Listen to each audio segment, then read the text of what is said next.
आज मैं आपके लिए कुछ बेहतरीन कहानियां लेकर आया हूं। जैसे कि आप जानते हैं कि कुछ दिन पहले मुझे एक इमरजेंसी की वजह से मेरे गांव जाना पड़ा था। तो 2-3 दिन मैं मेरे गांव में था। पर उस वक्त मैंने कुछ मेरे रिश्तेदारों से उन्होंने महसूस किए किसी भूतिया अनुभव के बारे में पूछा और उन्होंने तब मुझे कुछ घटनाओं के बारे में बताया। वो घटनाएं उन्हीं के गांव के आसपास या उनके पहचान वाले लोगों के साथ घटी थी। तो आज मैं आपको जो कहानियां सुनाने जा रहा हूं वो मेरे गांव के आसपास की सच्ची घटनाएं हैं और बिल्कुल सच्ची कहानियां हैं। कहानियों को शुरुआत करने से पहले मैं आप सबको एक बात बता दूं कि मैंने लोगों को हमेशा भूत प्रेत आत्माओं के बारे में अक्सर एक बात कहते सुना है कि सारे भूत सारी आत्माएं बुरी नहीं होती। उनकी अपनी एक दुनिया होती है और उनकी अपनी एक जगह होती है, एक हद होती है। ऐसी जगह को हम इंसान भूत से बाधित कहते हैं। वो कभी उस हद उनकी सीमा के बाहर नहीं जाते। अगर कोई इंसान गलती से उनकी हद में चला जाए तो वो उस इंसान को उनकी हद से बाहर जाने की चेतावनी देते हैं। उन्हें कभी ये अच्छा नहीं लगता कि कोई इंसान उनकी उस जगह पर चला जाए। और कुछ जो बुरी आत्माएं होती है वो इंसान को अपनी चपेट में ले लेती है, उन पर हावी हो जाती है, क्योंकि वो अपनी हद को छोड़कर बाहर जाना चाहती है। और इसीलिए ऐसी आत्माएं इंसान को अपना शिकार बनाती है। आज की कुछ कहानियां ऐसे ही भूत प्रेत से बाधित जगहों के बारे में है। तो चलिए कहानी की ओर बढ़ते हैं। पहली कहानी मुझे मेरे कजिन ने सुनाई थी, जो कि गांव का ही रहने वाला है, और ये कहानी उसके दोस्त किशोर के साथ हुई एक सच्ची घटना है। तो कहानी कुछ ऐसी है। तो किशोर तब एमआईडीसी में काम किया करता था। अब जो लोग नहीं जानते हैं कि एमआईडीसी क्या होती है, उन्हें बता दूं कि एमआईडीसी मतलब महाराष्ट्र इंडस्ट्रियल डेवलपमेंट कॉरपोरेशन।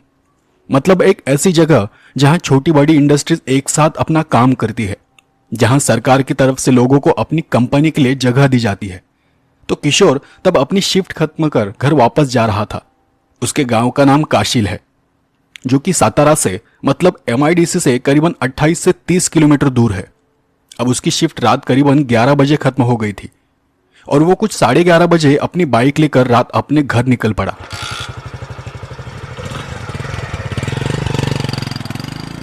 अब जब वो अपनी बाइक लेकर हाईवे से जा रहा था तो कुछ 12 से 15 किलोमीटर दूर जाने पर उसने बाइक हाईवे से मोड़कर अंदर की ओर ले ली। असल में वो वहां सिगरेट पीना चाहता था, पर आसपास कोई भी सिगरेट की दुकान, कोई भी टपरी नजर नहीं आ रही थी। तो उसने अपनी बाइक को हाईवे पर नहीं लिया और वो हाईवे के समांतर जा रहे एक रास्ते से बाइक को लेकर जाने लगा। उसने सोचा कि कहीं कोई टपरी दिखाई देगी तो गाड़ी को रोकना आसान होगा। और उसके बाद कुछ 6 या 7 किलोमीटर उस कच्चे छोटे रास्ते से आगे जाने के बाद अचानक ही बीच रास्ते में उसकी बाइक स्टॉप हो गई। वो बाइक को स्टार्ट करने की कोशिश कर रहा था, पर बाइक स्टार्ट ही नहीं हो रही थी। वो बहुत ही सुनसान रास्ता था। तब वो बाइक से नीचे उतरकर देखने लगा कि बाइक में प्रॉब्लम क्या है। और जब वो बाइक को देख रहा था, अचानक उसका ध्यान सामने रास्ते के किनारे गया। वहां रास्ते के किनारे एक औरत खड़ी थी, जो कि दिखने में गांव की किसी आम औरत की तरह लग रही थी। हरे रंग की साड़ी, हाथ में चूड़ियां वगैरह। उसकी उम्र 40 से 45 के करीब रही होगी। तब वो औरत उसके पास चली गई और उस औरत ने कहा, माझा मुलगा आजारी आहे, मला घरी जायचंय, मला माझे घरी सोडा ना। उसके कहने का मतलब था कि मेरा बेटा बीमार है, मुझे घर जाना है और मुझे मेरे घर तक छोड़ दो। तब किशोर ने उस औरत को कहा, मेरी गाड़ी अभी अभी बंद पड़ गई है, तो माफ करना, मैं तुम्हारी कोई मदद नहीं कर सकता। और ऐसा कहते हुए जब उसने गाड़ी को किक मारी तो गाड़ी झट से चालू हो गई।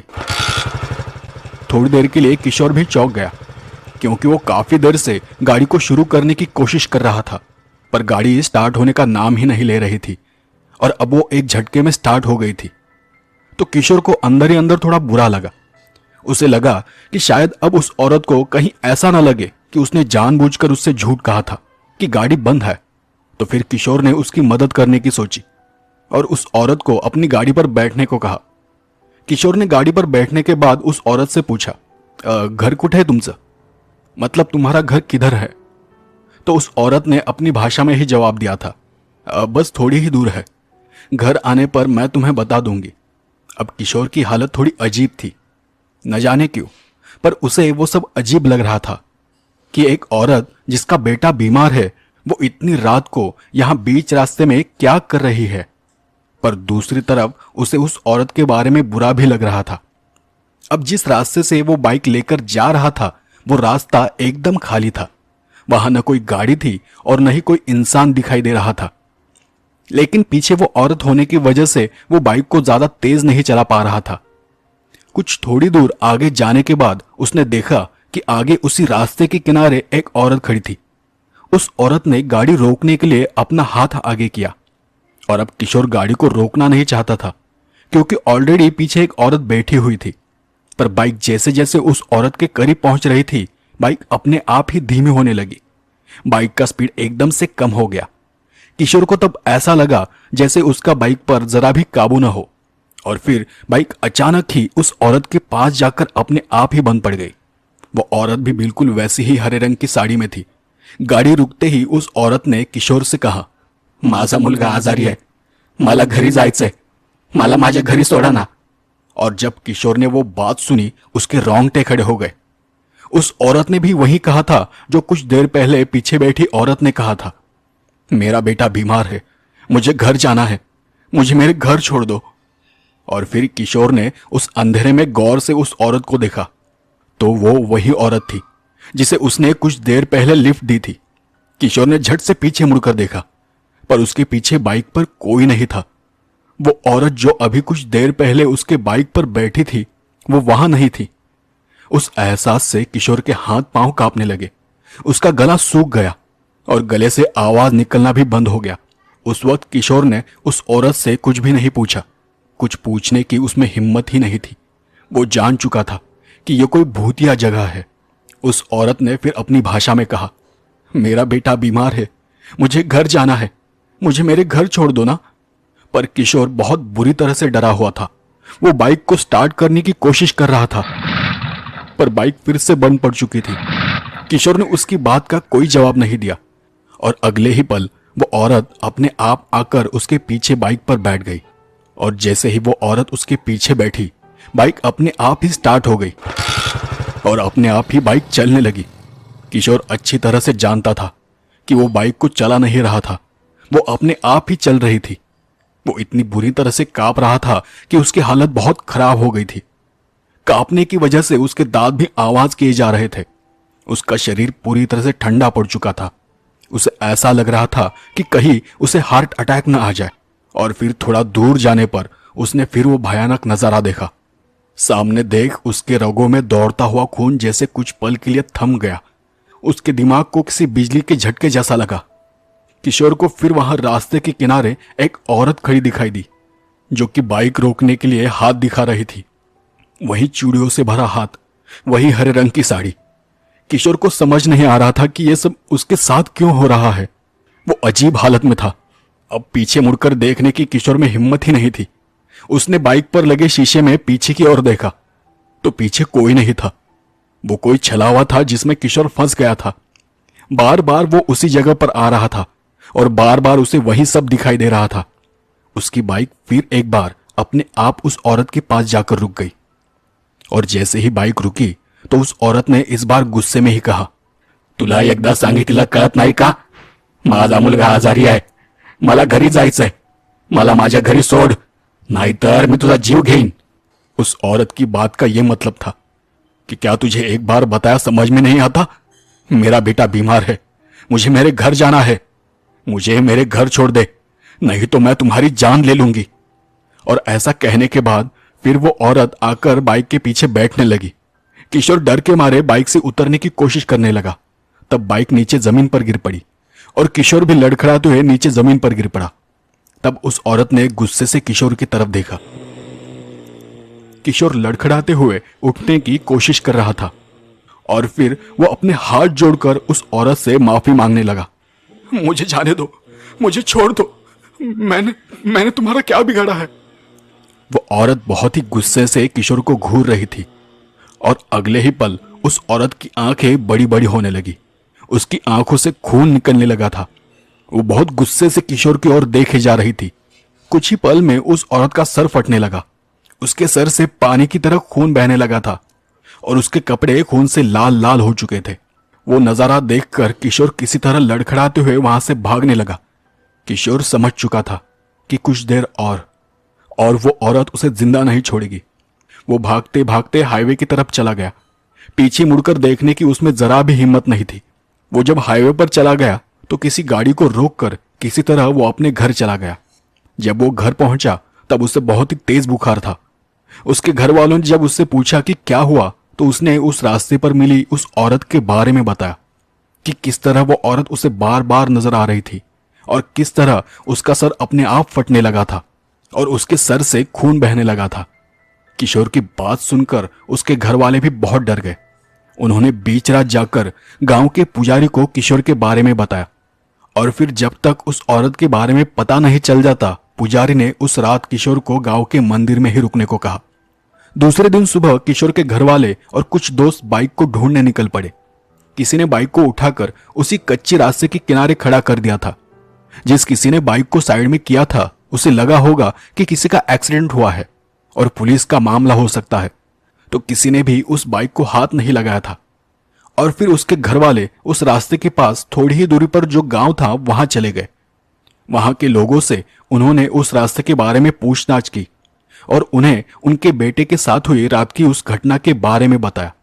तो उस गांव के लोगों से उन्हें पता चला कि वो औरत उनके ही गांव की रहने वाली थी।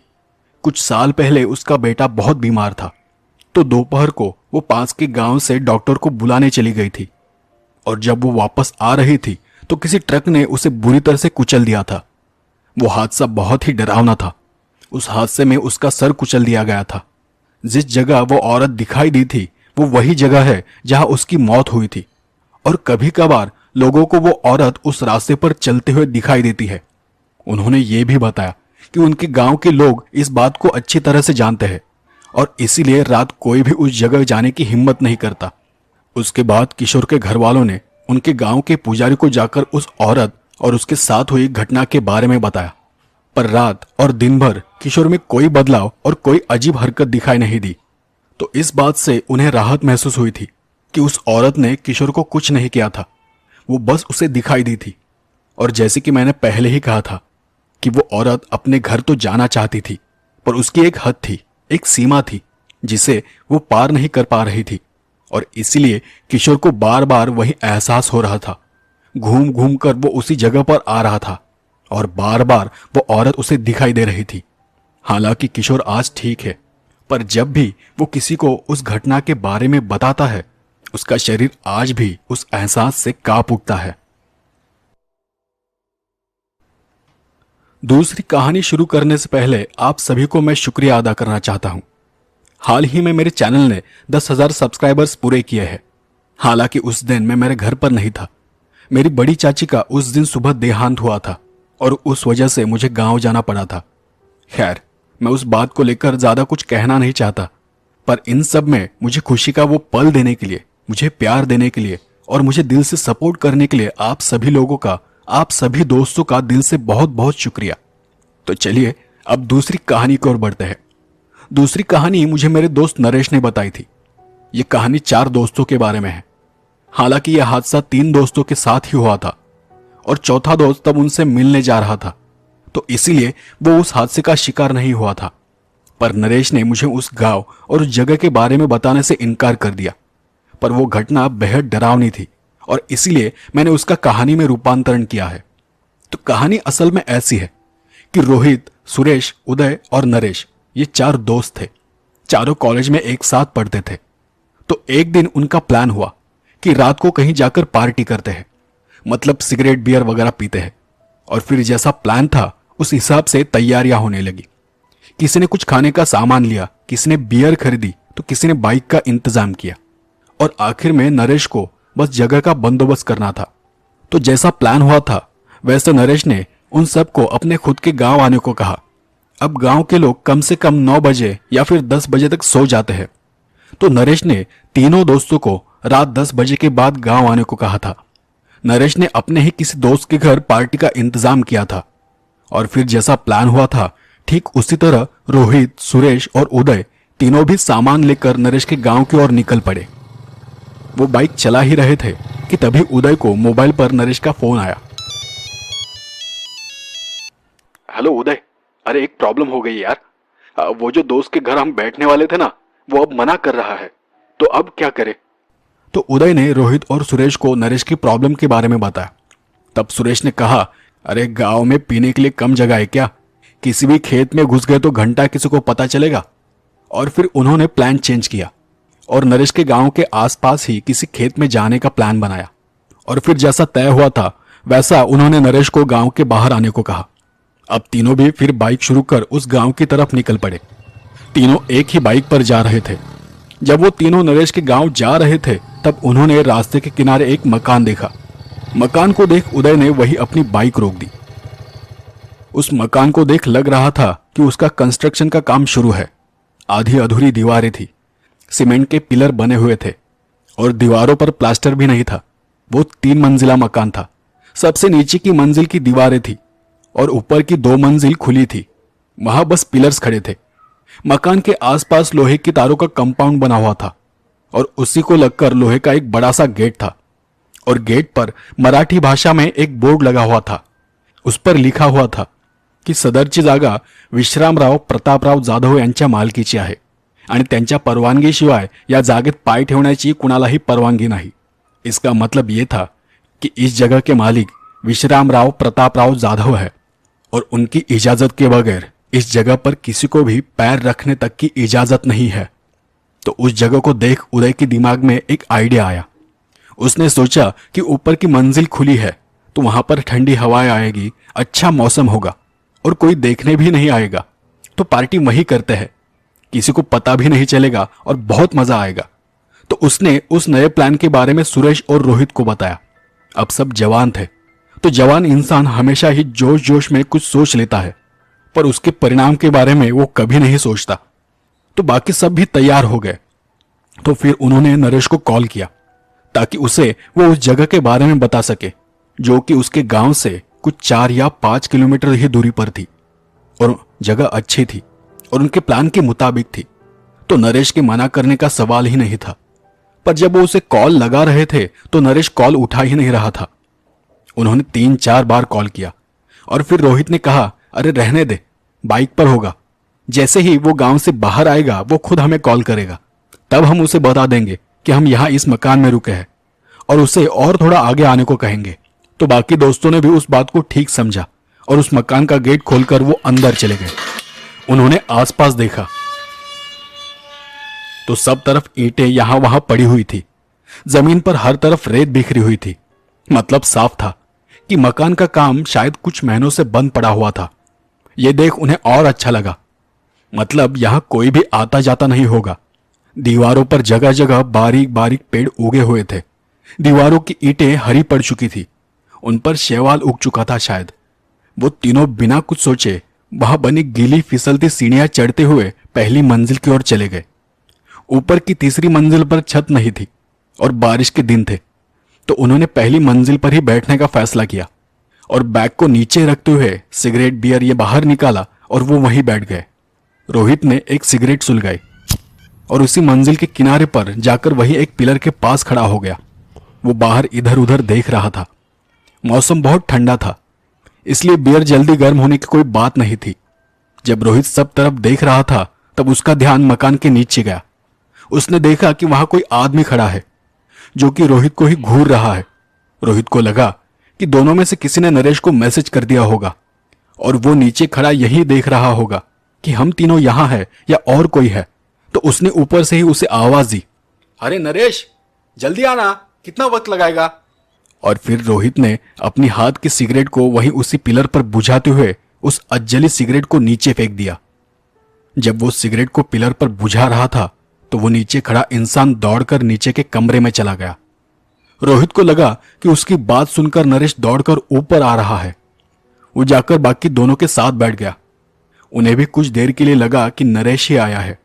तो उन्होंने बैग से प्लास्टिक के ग्लास निकाले और बियर की बोतल को खोलना शुरू किया और फिर उन्होंने एक बियर की बोतल को खोलकर सामने रख दिया और नरेश के ऊपर आने का इंतजार करने लगे।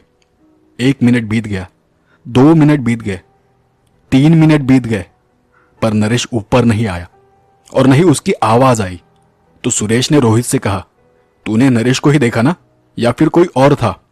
तो रोहित ने कहा, अब पता नहीं यार कौन था, पर मुझे लगा नरेश है तो मैंने आवाज दे दी, और अगर कोई दूसरा भी होता तो अब तक ऊपर आ चुका होता।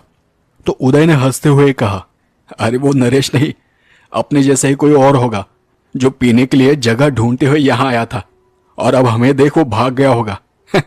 चल जाने दे, अब बोतल खोल ही दी है तो शुरू करते हैं। तो उन्होंने थोड़ी थोड़ी बियर ग्लास में भरी और पीना शुरू किया। तब रोहित अपने मोबाइल से नरेश को फोन लगाने की कोशिश कर रहा था, पर उसके मोबाइल को रेंज नहीं पकड़ रही थी। तो रोहित ने कहा, अजीब बात है यार, अभी थोड़ी देर पहले नीचे अच्छा नेटवर्क आ रहा था और यहां जरा भी नेटवर्क नहीं मिल रहा। तो उदय ने भी अपना मोबाइल निकाल कर देखा तो उसके मोबाइल को भी बिल्कुल भी रेंज नहीं थी। तब सुरेश तो पीने में लगा पड़ा था। उदय ने उठकर मोबाइल हाथ में लिया, आसपास घूमकर नेटवर्क तलाशने लगा। जब वो मकान के एकदम किनारे जाकर खड़ा हो गया तब उसे वहां थोड़ा सा नेटवर्क मिला। वो उस पहली मंजिल के एकदम किनारे पर खड़ा था, जो कि सीमेंट का बस एक बीम था, और वहां कहीं भी दीवारें नहीं थी, बस पिलर्स खड़े थे। उसने अपना हाथ एकदम बाहर निकाला तो मोबाइल को फुल नेटवर्क मिला। उसने फिर अपना हाथ अंदर ले लिया और फिर नेटवर्क चला गया। उसने फिर एक बार अपना हाथ बाहर निकाल कर देखा तो फिर से नेटवर्क पकड़ने लगा, और जब फिर उसने अपना हाथ अंदर ले लिया तो फिर नेटवर्क गायब हो गया। उदय ने परेशान होकर कहा, अबे अजीब मकान है यार, मकान के बाहर हाथ निकालो तो फुल नेटवर्क दिखाई देता है, और जैसे ही हाथ को अंदर लो तो नेटवर्क जीरो हो जाता है। तो रोहित ने भी उठकर एक दो बार ट्राई किया, उसके साथ भी वही हुआ। तो रोहित ने कहा कि रुक, मैं ऊपर की मंजिल पर जाकर देखता हूं, वहां सब तरफ खुला है तो फुल रेंज आएगी। और ऐसा कहकर रोहित ऊपर चला गया। वो जब ऊपर जा रहा था तब उसे ऐसा महसूस हुआ कि जैसे कोई उसके पीछे पीछे सीढ़ियां चढ़ रहा हो। उसने एक दो बार पीछे मुड़कर भी देखा, पर पीछे कोई नहीं था, और आखिरकार वो ऊपर की मंजिल पर चला गया। तो वहां भी वही हालत थी। रोहित ने हर कोने में जाकर देखा, पर जरा भी रेंज नहीं मिल पा रही थी। रोहित को यह थोड़ा अजीब लगा कि यहां इतना खुला होने के बावजूद यहां नेटवर्क नहीं आ रहा। उसने जैसे नीचे के फ्लोर पर किया था वैसा ही यहां किया, हाथ बाहर निकाला और अंदर लिया, तो वहां भी बिल्कुल वैसा ही हुआ। हाथ को बाहर निकालते ही नेटवर्क पकड़ता था और हाथ को अंदर लेते ही जीरो हो जाता था। रोहित को थोड़ा गुस्सा आया और वो वापस नीचे चला गया। उसने वहां जाते ही उदय से कहा, अबे ऊपर भी वही हालत है, जरा भी नेटवर्क नहीं आ रहा। रुक, मैं नीचे जाकर देखता हूं और सबसे पहले नरेश को फोन करता हूं, नहीं तो नरेश को पता ही नहीं चलेगा कि हम कहाँ हैं और वो हमें यहां वहां ढूंढता बैठेगा। और ऐसा कहकर रोहित नीचे चला गया। नीचे जाकर वो मकान के बाहर गया और बाहर गेट के पास जाकर खड़ा हो गया। उसने मोबाइल निकाला तो अब फुल नेटवर्क आ रहा था। तभी उसका ध्यान पास लगे उस बोर्ड की ओर गया, जिस पर लिखा था कि इस जगह के मालिक विश्राम राव प्रताप राव जाधव है और उनकी इजाजत के बगैर इस जगह पर किसी को भी पैर रखने तक की इजाजत नहीं है। रोहित ने वो पढ़ा और उस बात को नजरअंदाज करके उसने नरेश को कॉल लगाया। अरे नरेश, कहाँ है तू? जल्दी आना यार। अरे बस 1 मिनट में निकल रहा हूं, गांव के बाहर ही मिलता हूं। तो रोहित ने कहा, अरे नहीं, थोड़ा आगे चले आ, हम यही रास्ते में ही एक मकान में रुके हुए हैं। तो नरेश ने कहा, कौन सा मकान? पर इस बार नरेश की आवाज ठीक से नहीं आ रही थी। तो रोहित ने कहा, अरे तेरी आवाज ठीक से नहीं आ रही। अरे हम यही रास्ते में एक मकान में है, जिसका कंस्ट्रक्शन का काम चल रहा है। शायद थोड़ा पुराना है, पर पार्टी करने के लिए एकदम मस्त जगह है। किसी विश्राम राव का मकान है। रोहित की वो बात सुनकर नरेश उससे कुछ कहना चाह रहा था। अबे पागल हो गए क्या? जल्दी से निकलो वहां से, अभी के अभी। पर नरेश की आवाज ठीक से सुनाई नहीं दे रही थी। रोहित को उसकी बात जरा भी समझ में नहीं आई। उसे लगा कि यहां रेंज का बहुत प्रॉब्लम है, तो उसने फोन को ऊपर पकड़ते हुए नेटवर्क को ठीक करना चाहा, और तभी उसका ध्यान उस आखिरी और तीसरी मंजिल की ओर गया। वहां कोई था जो रोहित को घूर रहा था। तो रोहित ने भी गौर से उसे देखने की कोशिश की और उसने नीचे से ही आवाज दी, कौन है? सुरेश? उदय? ये तुम हो क्या? और तभी अचानक ही उसके हाथ में जो मोबाइल था वो इतना गर्म हो गया कि उसने हाथ से मोबाइल झटक दिया। उसने अपने हाथ पर फूंक मारी और फिर उसने ऊपर देखा, पर अब वहां कोई नहीं था। रोहित को अब थोड़ा थोड़ा शक होने लगा था कि यहां इस जगह कुछ गड़बड़ लगती है। इस जगह आने के बाद से उसे अंदर ही अंदर जो एहसास हो रहा था वो कुछ अच्छा नहीं था। उसे यहां आने के बाद से ही अजीब सा लग रहा था। वहां की हवा भी घुटन से भरी लग रही थी, बस उसी जगह की। और फिर रोहित ने नीचे पड़ा अपना मोबाइल उठाया और वो ऊपर जाने लगा। वो सीढ़ियां चढ़ने ही वाला था, तब उसे एहसास हुआ कि उसी सबसे नीचे की मंजिल पर कोई है। तो उसने पीछे मुड़कर देखा तो मकान के एक कोने में दीवार से लगकर कोई इंसान खड़ा था, जो कि फिर से रोहित को घूरे जा रहा था। रोहित ने ध्यान से उसे देखने की कोशिश की, तब रोहित को उस कोने से हंसने की आवाज सुनाई देने लगी। एक अजीब सी आवाज, कानों से दिमाग तक जाती उस आवाज ने रोहित के दिमाग को एकदम ठंडा कर दिया। रोहित ने फिर डरते हुए आवाज दी, कौन है, कौन है? और फिर सामने वाले उस इंसान ने कहा, मैं इस जगह का मालिक विश्राम राव प्रताप राव जाधव। यह जगह मेरी है और तुम मेरी इजाजत के बगैर यहां आए हो। तो रोहित को लगा कि यह इंसान शायद इसीलिए उसके पीछे पड़ा है। तो उसने कहा, सर माफ करना, हमें पता नहीं था कि यह आपकी जगह है। तो उस इंसान ने गुस्से में ही कहा, बाहर बोर्ड लगा हुआ है, तुमने अभी अभी पढ़ा ना? और रोहित आगे कुछ कह पाता तब तक वो इंसान, वो जो कोई भी चीज थी, वो रोहित पर झपट पड़ी और अगले ही पल रोहित की बस एक दर्द भरी चीख उस जगह पर गूंजी। वहां ऊपरी मंजिल पर बैठे उदय और सुरेश ने भी वो आवाज सुनी और उस आवाज को सुनकर वो कांप उठे। सुरेश ने कहा, अबे ये रोहित की आवाज थी ना? तो उदय ने कहा, लग तो वैसी ही रही थी। तभी उन्हें रोहित सीढ़ियों से ऊपर आता दिखाई दिया। तो सुरेश ने उससे कहा, क्या बे, चीखने को क्या हुआ था तुझे? रोहित ने डरते हुए उन्हें कहा, अबे यहां कुछ गड़बड़ लगती है। जब से मैं यहां आया हूं मुझे अजीब सा एहसास हो रहा है। ऐसा लगता है कि कोई यहां है और हम सबको मारने वाला है। तो उदय ने पूछा, अबे कौन मारने वाला है हमें? तो रोहित ने उदय की ओर देखते हुए उतनी ही ठंडी आवाज में उसे जवाब दिया, विश्राम राव प्रताप राव जाधव, इस घर का मालिक। और फिर सुरेश उसकी बात को सुनकर हंसने लगा। तभी उन्हें नीचे से मोबाइल बजने की आवाज सुनाई दी। उदय ने रोहित से पूछा, अभी ये तो तेरे मोबाइल की आवाज है ना? पर रोहित ने उसके बात का कोई जवाब नहीं दिया और वो उठकर ठंडे कदमों के साथ सीधे नीचे चला गया। तब सुरेश ने कहा, अबे इसे क्या हो गया, ये क्यों ऐसे बात कर रहा है? उन्हें लगा कि रोहित मोबाइल लेने नीचे गया है, पर फिर भी बहुत देर तक मोबाइल की आवाज आ रही थी। तो सुरेश उठकर आगे किनारे तक चला गया और उसने वहां से नीचे झुककर देखा।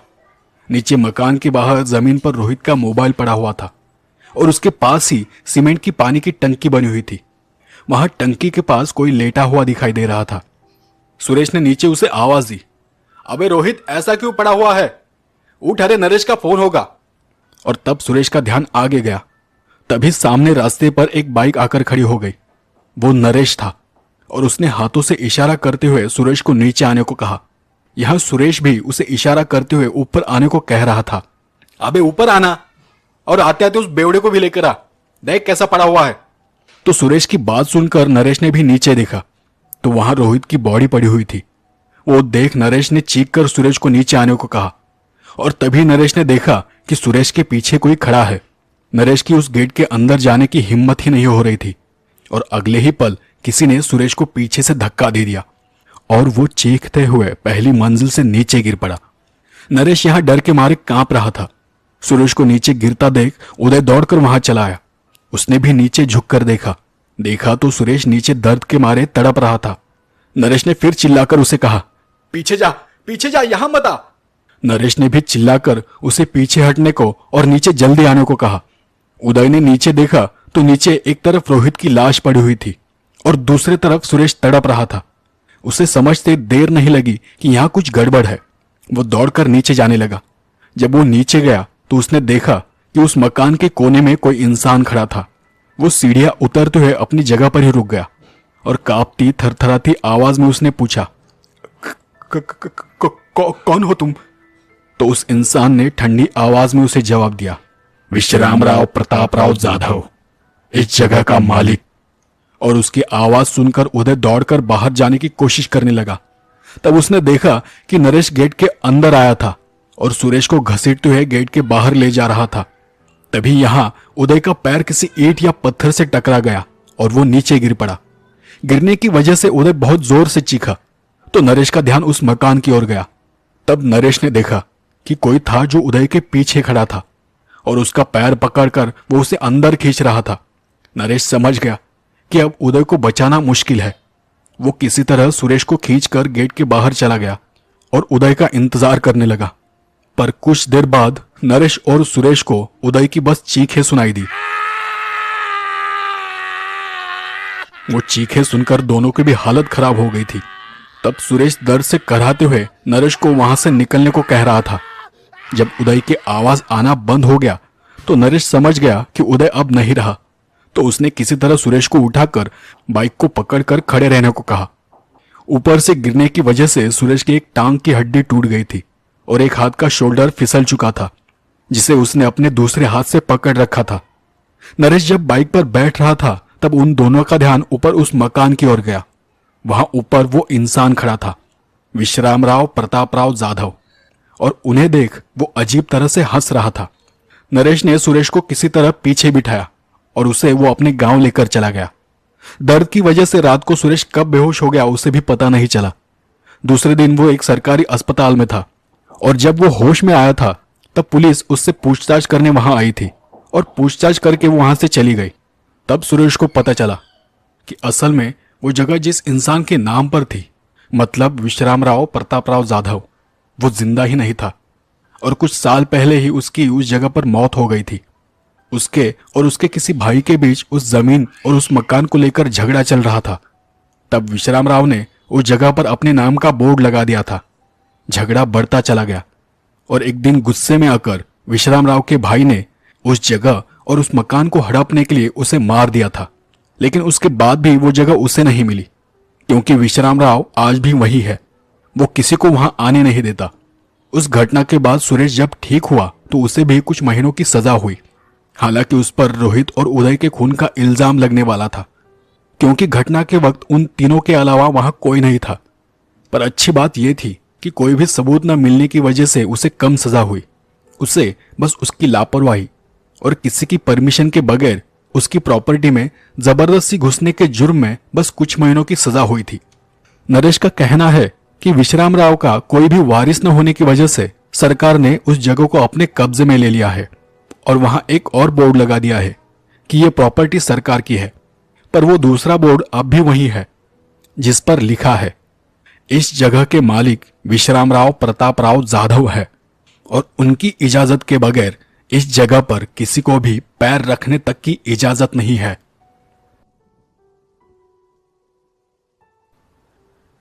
ये तीसरी और आखिरी कहानी मुझे मेरे चाचा ने सुनाई थी। उन्होंने मुझे इस कहानी और जगह के बारे में बताया है, पर उन्हें लोगों के नाम पता नहीं थे। तो कहानी कुछ ऐसी है। सातारा शहर के पास कुछ 25 किलोमीटर की दूरी पर कास पठार नाम की एक जगह है, जिसे वैली ऑफ फ्लावर्स यानी फूलों की घाटी इस नाम से भी जाना जाता है। वहां बारिश के दिनों में मौसम बहुत ठंडा और आरामदायक होता है। हालांकि वहां घूमने के लिए नवंबर का महीना सबसे अच्छा माना जाता है, क्योंकि बारिश खत्म होने के बाद और सर्दी के मौसम में वहां हर तरफ फूल ही फूल दिखाई पड़ते हैं, अलग अलग रंग के और अलग अलग प्रजाति के फूल। आज तक वहां बहुत से फिल्मों की शूटिंग भी हुई है और लोग अक्सर वहां घूमने जाया करते हैं। तो एक दिन की बात है जब कुछ 6 या 7 दोस्त वहां घूमने चले गए थे। तब दीपक नाम का एक लड़का वहीं एक जगह अकेला बैठा हुआ था, जो कि वहीं किसी आसपास के गांव का रहने वाला था।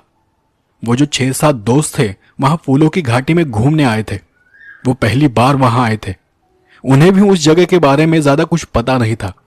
तब जाने अनजाने में उनकी मुलाकात दीपक से हो गई। इसकी शुरुआत फोटो निकालने से हुई थी। जब वो सारे दोस्त एक साथ अपनी फोटो खींचना चाहते थे तो उन्होंने दीपक को उनकी फोटो खींचने को कहा था। वो सारे दोस्त हंसी मजाक करते हुए एंजॉय कर रहे थे। तो बात करते करते उनकी दीपक से अच्छी दोस्ती हो गई।